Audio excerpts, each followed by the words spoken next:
Here we go. We are recording. Cool. We'll just keep it simple. So today is a couple of timeline techniques. Last week we did the intro. So today we're going to do a couple more timeline techniques. Have some fun with it and keep it fast, keep it fun, as we always do. Here's an idea, though. I love this one. It's not the will. This is kind of a paraphrase of, I think it's Bobby Knight. It's not the will to win people need. We all want to win. We have the will to win. It's the will to do the little things we need to do every day in order to win, whatever you're trying to win. The desire to stay motivated when things are down, right? So that's something I'm working on. So anyway, as always, my contact info, because I put this in different places, nfnlp.com or drwillhorton.com are the two easiest places. Of course, I'm on Instagram and Twitter and all that good stuff. And let's just get started. And as always, I always start this to start our reticular activating system is what can I learn new today? How can I apply this info, both personally and professionally? And how can I enjoy this class? And again, just a quick overview of timeline. Again, it's vastly misunderstood. A lot of false assumptions about what it is. It's basically how our brain sorts and uses time, right? And again, it's fluid. Everybody's a little bit different, right? And again, it reminds me of things like visual, auditory, kinesthetic, and toward, away from some of the concepts we use in NLP and has spilled over to hypnosis. Is people make the misassumption that like, oh, I'm a visual, I'm an auditory, I'm a kid. No, you're everything. Yeah, you probably use them all, right? And so it's that way about timeline. You're not just in time or through time. It changes a little bit. But again, it's just the concept of how your brain sorts and uses time. Your past, your present, your future, right? And the current Western culture, which has permeated most of the world, is based in, how time works, right? Or we use time.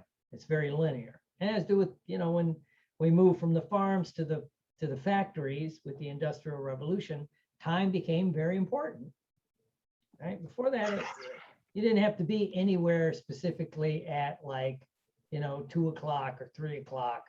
But when we got into factories and things like that, somebody had to be there to relieve you and things like that.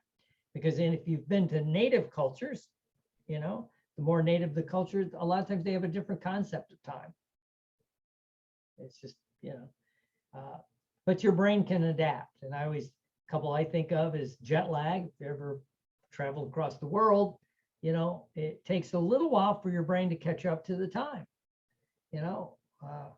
Since Miss Meister's on the call from beautiful New Zealand, the time I got to go to New Zealand, or the time I've been to India and Asia and places like that, it takes a few days for your brain to adjust to the time. We call it jet lag. And of course, I know when people come here, they talk about it, So, and even here in the States and parts of the world where you change your time in the spring and the fall, it takes a little while for your body to adjust to it. And the two main timelines are in time or through time. Just simplest way to think about it is if you're in the moment and in like the present is right here, you're in the moment, that's in time. And the past might be behind you, it might be to the side, it could be to the front. But if it's a linear equation where your past is on one side, your present's kind of right here, and your future, that's more just what we call through time. You can see through time. And there's some generalities. In time, people can run late because they can get caught up in what they're doing. Not always, but sometimes, right?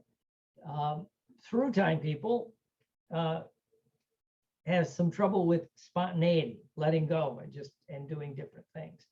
But it's not as simple as one way or the other. It's as varied as the people are, and there are different aspects of it. We'll talk about some next week, but for today, it's just kind of, we're going to do a couple things to have some fun with it. But one way to begin to think about it is timeline gives you some insight into mental states, if someone's suffering from like depression, or if you've ever been depressed, and I think we all have at one time or another, it's like the future's dark. You got no future, right? And if it is, it's you can barely see it. You know, what's the use? The people with depression have that thing, right? And of course, with this COVID stuff going on, which I will continue to beat up, contra my wife hates it, but I keep beating it up. But you know, and the moving goalpost that we have, you know, oh, we're about to open up. No, we're not. We're about to open up. No, we're not. We need another lockdown, right? And so it's like, and then they wonder why are people depressed? Why are people using more alcohol, more drugs, all that kind of stuff? Well, you've taken away their future. It's uncertain. Some of the things we could count on suddenly changed, right? So but depression is like that, right? Grief, jump down to grief. When you're going through grieving, the person, place, or thing that you're grieving, because we don't just grieve people, we grieve places and things, right? When it's gone, it's featured in your timeline, so that's kind of all you can think about, right? It's like the future won't go on because you're constantly thinking about this person, place, or thing that's no longer there, right? And so you can't get going, right? And of course, people with grief have a lot of the same symptomology of depression. No anxiety, you know, no energy, lethargy, you know, kind of like, why try, right? Anxiety, one way I kind of look at it is where your future, when you look to your future, wherever it is, in front, to the side, wherever it happens to be, all you see is problems and worry, right? And I think one of my big complaints with this COVID thing worldwide is the level of depression and anxiety that it's installed in everybody, right? Oh, going to be another surge, right? Going to be another surge. So the future is going to be, you know, worse than the past. This one's going to be worse. So it's like, so then they wonder why, again, why are people, you know, depressed and have anxiety, right? So you can't, because your future is, if it's not dark, all you see in it is the problems coming up. And again, excuse me, a broken heart is when the past relationship is all you can see. If you've ever been through, if you've ever had a broken heart, it's, you know, whatever the relationship was is right there. That's all you can think about. The good times, the great sex, the great, whatever it was you had with that person, that's what you easily focus on, right? And kind of when you look at what the broken heart technique does, our basic NLP broken heart, which is the phobia thing, it's putting it back into where it needs to be. You know, brings up, you see the entire relationship, good, bad, and indifferent. That's right. And you're seeing it now. So it's in the present moment, but you see the whole relationship, right? Then when you run it backwards and in color, you're kind of pulling some of the emotional response out, right? And then when you add, okay, now you throw up on the screen, so right in front of you is all the negative things you had with this person. The times they let you down or lied to you, whatever it was, right? Gaslighted you, whatever it was, that's what you see, right? And again, that'll change how it goes, right? And then it's a very casual thing we say in the technique about, now just put it, you've had relationships in the past that you might have been very close to this person, and now you're kind of neutral to them, right? You're kind of neutral to them. And that's telling your brain, okay, take this relationship and put it back like other, you know, relationships I've had in the past that I've gotten over, right? And so, you know, so that's just kind of the, you know, it's what the broken heart, part of the broken heart technique is, right? And then when we add in the broken heart technique, cutting those cords, energetic cords, heart to heart, head to head, spirit to spirit, sex to sex, all that kind of stuff, you're clearing out a little bit more so it can drift to the past. Because when it, you know, when you say, now let that person do what they want, you know, with their cords, and you reattach yours to you, right? And that technically, if you think about it, one of the things I think we're trying to do is reconnect you right now to your present. You're alive. You're fine. Yes, this person might have screwed you over. Welcome to the human race, right? But you're connecting it, and we talk about, people, and even without going through any kind of technique or help, if you've ever been through these or had friends go through it, they talk about they were able to move on from the relationship when they took their power back. When they took their power back, right? Especially people that have been in relationships with narcissists and sociopaths and places, people like that, they had to, you've given your power away. And that's what happens when you're constantly thinking about your ex, whether that's a person, place, or a thing. It's kind of the same stuff. So it's just some mental states. Again, depression, the past is bright and the future's dark, right?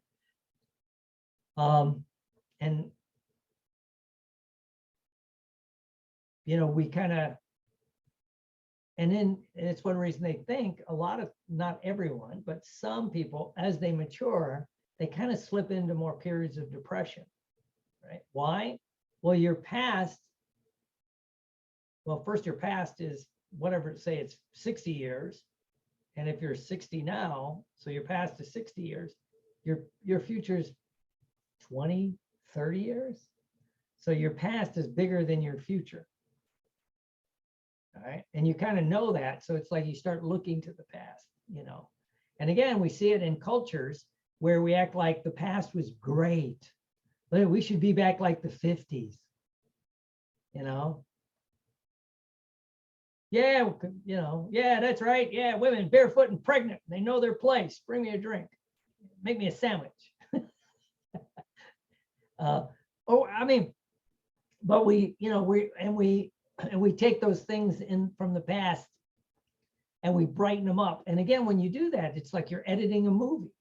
You're taking out the bullshit you didn't like, Good example I had about this is even before I was just learning this stuff.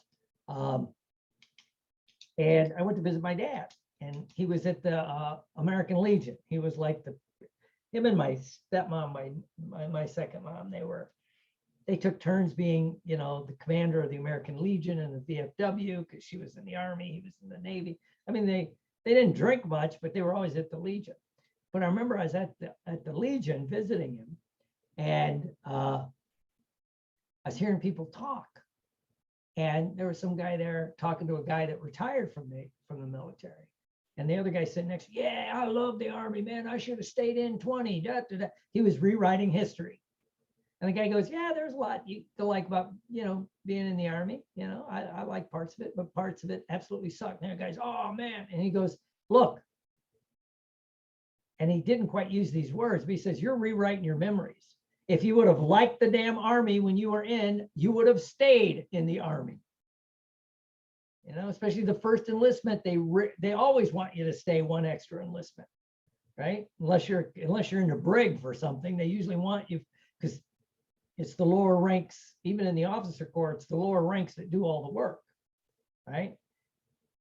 But the guy was kind of rewriting history, And then the guy goes, yeah, that's true. A lot about the military sucked, being out in the field and, sleeping in the mud. And, I was thinking about all my, and they kind of did this. The guy went, yeah, I thought about like the guys I was in the units with that I liked. Yeah, but what about all the people that you just absolutely, what about the ones in your unit you wouldn't jump on a grenade for?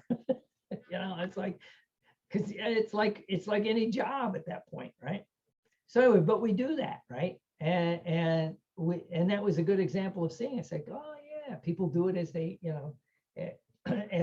as they get more mature, right? So just something to think about, right? And one of the exercises I do in the master track, where I talk a little bit more about timeline, I just kind of introduce it in the basic, because I don't want people to get too caught up in one little aspect. That's my thinking of that. And timeline is one of those techniques that it's fascinating and you can really get into it, right? But I I tell people, like, you just take NLP and hypnosis and use it, but just, don't specialize in it, if you will, till you've been in it for a while. Again, it's like regression. It's like, it's not the answer to everything. But in Success Track is, it's where you think of 3 to 5 examples of successes you've had in your life, and you go back, and then you think of like 3 examples where in retrospect you learned a lot. Don't want to say that I try not to use the term failure, but I try to use the term learned a lot. So, the business that went bankrupt, the relationship that ended in a divorce, whatever it was, but you learned a lot. So you have big successes, and I have people think, and we're going to do this exercise, dates and experiences, in your life. And you have experiences where you learned a lot. And then you take the big successes and you go back into your timeline, wherever it is, whether it's to the side or to the back, wherever it is, and you re-experience the big successes, right? And we make them big and bright and colorful, right? And so you just step into each one, like success 1, like Army, success 2, football. And it doesn't have to be in chronological order, because your brain can jump around, all right? I usually go with, what's the biggest success, right? So let's, like maybe it was my football, making the football team. Okay, great. The next one, something with the Army. Oh, great. Degree. Oh, great. What's another big success? My daughter being born. Okay, great. Doesn't really matter. And again, you go back and you re-experience it, right? And hang on to it. And then you connect to it energetically. So this is always at your fingertips, right? And then you have them drift to some of those experiences where they learned a lot, and you disassociate from any feeling. You only remember what you learned. Okay, the business that failed, biggest lesson, maybe might have been like, the time to get new clients is when you're busy. Because if you wait till you got no clients, you're broke, right? And you always hear, I think Jack Welch, whatever his name is, the CEO guy from GE, said, time to expand your business is when business is doing good. And I think he's the one that made the statement. And he goes, I want to slap anybody that says business is growing too fast. That never happens. That's a failure. That's a CEO that'll run his company in the ground. I think it was him that said that. It was some CEO. And every once in a while, you don't want to grow too fast. Why not? Different mindset. That's all I'm saying, right? So you take the learnings. So when you come now to the present and you go to wherever your future is, first of all you think of is the big successes. Boom, boom, boom. Then you just think, yes, there were learnings. So it's kind of pushing you into the future. Wherever your future is, when you look to the future, you're kind of pushed forward by your successes, right? And there's going to be learnings. So that's basically the success track, right? So it's kind of a general idea. But what if we use the little known aspect of how your timeline works? Because again, as we did last time in the intro, and if you didn't see that, review it. Your timeline can change by context, right? Like your timeline might be one way when you're at work, but it might be in another way when you're in a hobby, right? That's why people want to like a friend of mine is a golfer. He likes to play golf, right? And he's a business guy, owns an insurance company. And he likes to play golf. He says, the biggest reason I like to play golf, he tells everybody, from when he gets there to when he gets back in his car, he doesn't have his phone on him. He can lose track of time. He's not getting the text and and he has he has a couple businesses. And so, that's his time to step into the moment to play golf. Sports has a tendency to do that, right? Or some people can have a different timeline when they're in their relationship, right? And again, if you drop the work out, it can force you to do other things. The other day, my wife and I, well, we took the one computer in to get it, to drop it off, to get it fixed. I don't want to say I was this smart, because I wasn't at all. But when we left, it was like, you know, I think I was parked behind her. I said, well, let's go. I'll take you and we'll drop the computer off. And I was waiting for her. And then when she gets back in the car, I go, let's go eat. You know, it's like lunchtime, a little after lunchtime. And so, you know, we had brunch, I guess you could say, right? But I'd forgot my phone, which is rare for me. And she forgot her phone because we were trying to get the computer in when the guy could take it, right? And so when we went to eat, it was an interesting experience not having our phones on us, right? Because I can hear her phone going off now in the other room with messages and text, because she runs the NFNLP thing, right? And so we decided that like one day a week, we're going to go to like late breakfast or dinner and no phones, right? No phones, right? At first I was going to say, leave them in the car. It's like, no, leave them at home, and just leave them at home. It ain't that important, right? You know, I'm not running a mental health center and things like that. So anyway, because it forced us to not distract from what you're just sitting there talking and hanging out, and then walking around the store. Went to one of her favorite restaurants, Cracker Barrel, believe it or not. So we're walking around, you know, and just, it was fun, right?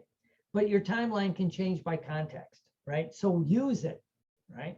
So what if we're going to use like the success track, but tweak it so you can get things in your future. So if you think of things you want that you want in your future, right?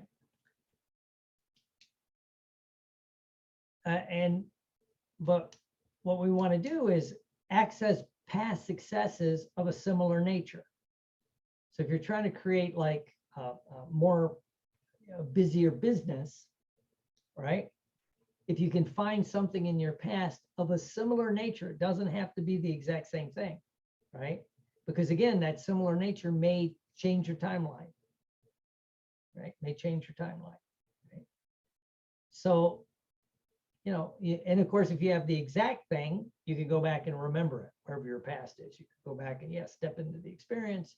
You know, I think last time we talked about, you know, Joe Vitale talks about, you know, if you're going to attract a car using the law of attraction, go back in your past and really, you know, access the state and what it was like when you bought a car. If you bought a car, you know, from sitting in the car, driving the car, signing the paperwork, all the things you have to do when you buy a car. And then you put that into your future. So your brain knows, okay, but it's a different car now. So you're doing this, this, and this, right? And he actually gives a good little insight. Like, so let's say you haven't bought a new car, right? And it's going to be your very first new car. Well, what if you go or it's a car you've never experienced? Go to the dealership and drive it, right? Which will let you know whether you think you deserve it or not, right? Oh, I can't do that. They're going to see right through me. They'll know I can't afford whatever kind of car. Let's say you want an expensive car. I don't know. I've known people that sell high-end real estate and high-end cars that'll tell you the first thing they learn if they're in the business well is don't judge, right? Because what happened here in Florida is a kid, he's like 20, I'll call him a kid, I think 24, 25. He's a multi-millionaire from YouTube. He's got like 10,000 YouTube followers, and he does shit like buy cars and destroy them. Like one of his guys that worked for him had a car he really loved, whatever it was, like a little Honda Civic, all jazzed out. So he went and bought a car exactly like his friend's and destroyed it. So his friend just comes around the corner and they're like beating this car up with sledgehammers, and then, you know, just destroy. And this kid's like losing his mind, you know, till he realizes, oh, you know, it's not your car. Your car's over there. It's fine. So, you know, yeah. but the reason I tell that story, he dresses like a skateboard guy, right? He's 24, 25, right?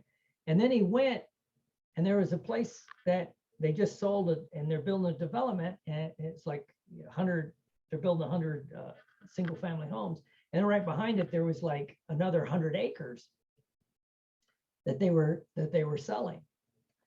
And he decided he was going to buy it and put up one house and let the rest go wild, right? Because he grew up in Florida and he hates the overdevelopment. And from the story I heard, he walked into some real estate person's office, says, hey, that 100 acres, yeah, I want to buy that. And the person like, yeah, right. Yeah, come back when bring your dad, right? And so when he walked the right one, I guess he just walked in and the guy said, well, how much are they asking for it? Whatever it was, $2-3 million. And he goes, well, I'll here, he wrote a check. Right. So that would be a good thing if you're the real estate guy. So whatever your commission is on selling, a $3 million property, right?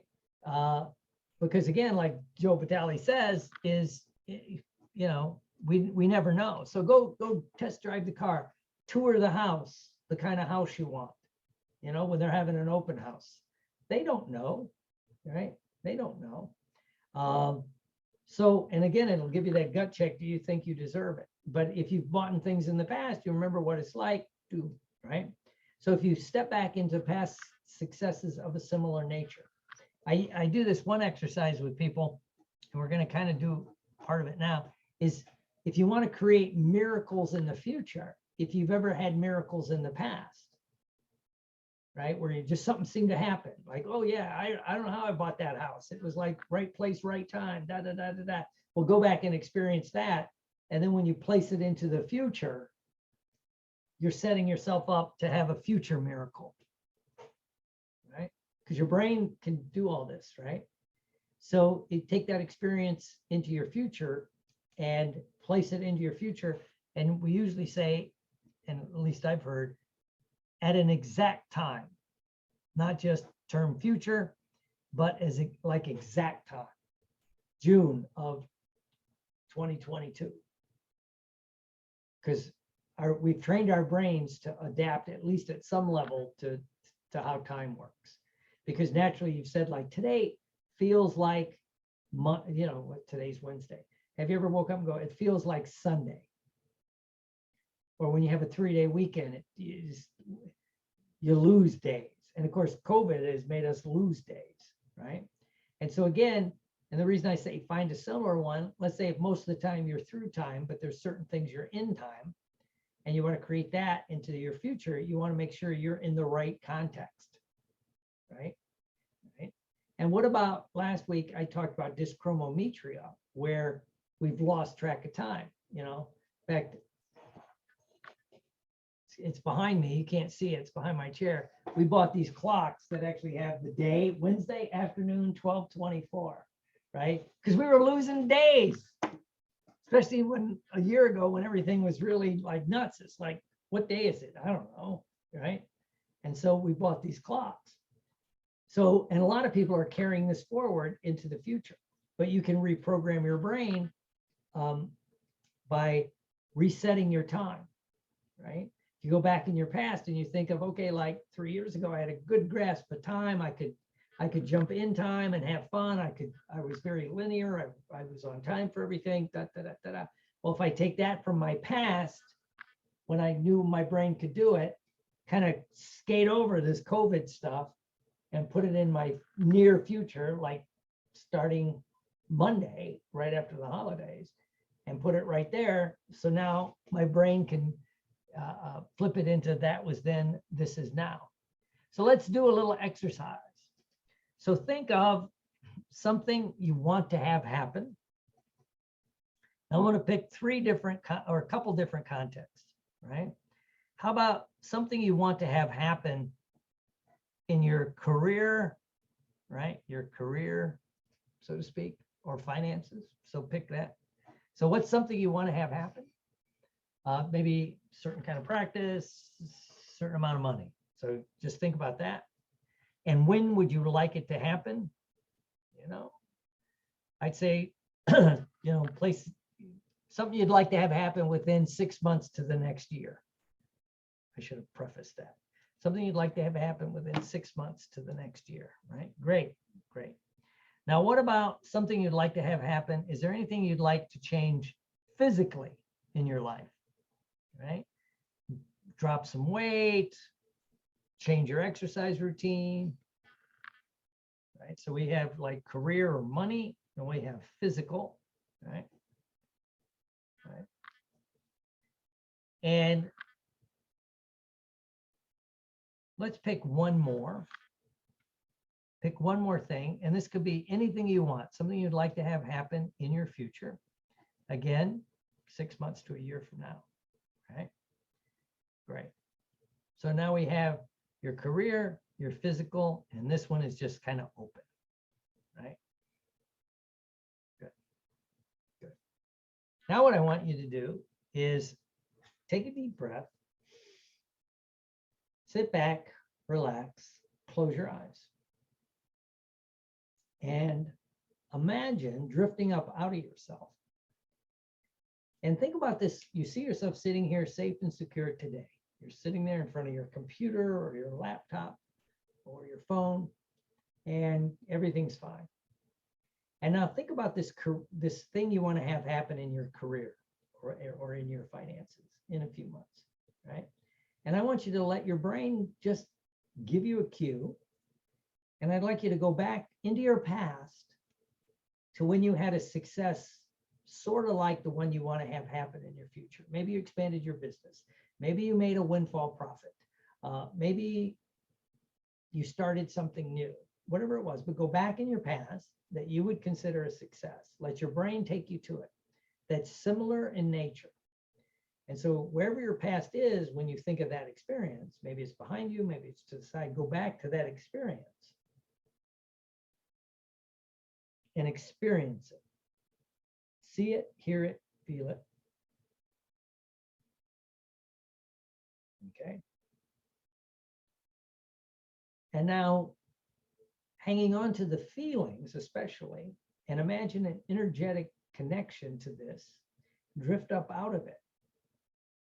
So you have that experience. Now drift over your timeline to today. You're sitting here safe and secure doing the class. Now go out into your future, like 6 months into your future. And create an image of you accomplishing the goal you said you want to accomplish, business-wise or finance-wise.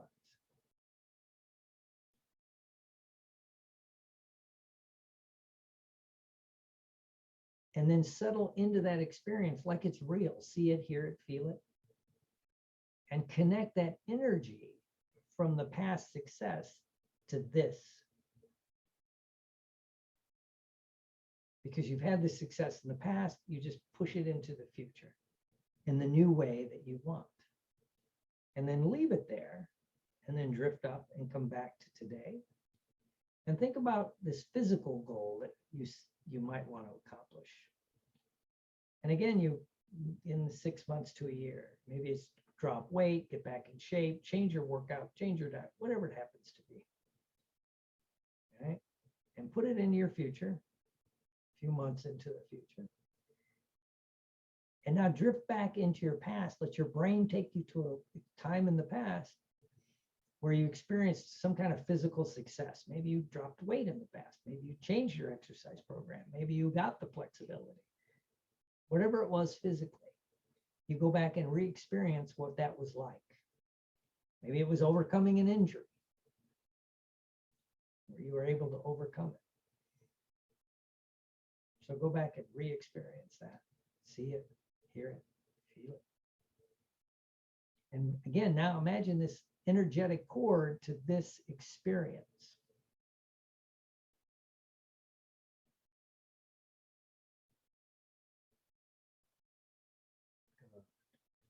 Now drift up out of it, leaving the experience, hanging on to the feelings in that cord. Now go out into your future.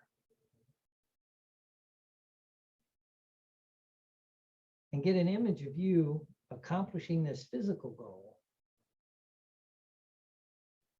and settle into it in a specific time in the future and connect that energy from the past into this, because your mind, body, and spirit knows how to accomplish it. Good.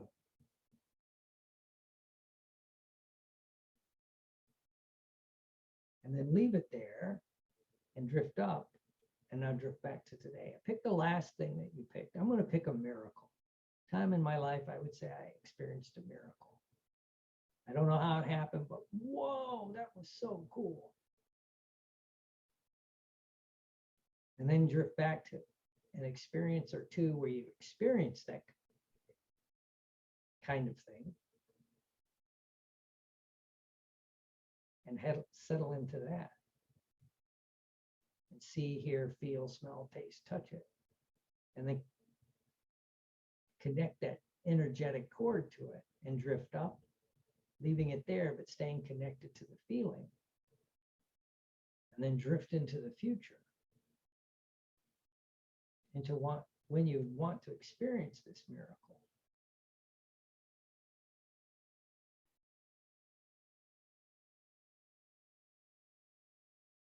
Settle into it. And leave that energetic cord there.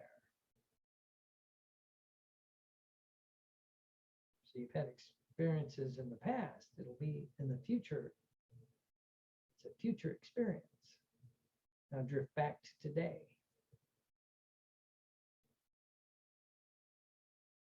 And again, now you see the future experiences being pulled toward you.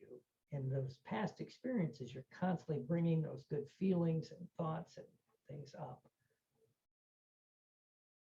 And then settle back into now. Good. And when you're ready, take a deep breath. Open your eyes. Come on back. Cool.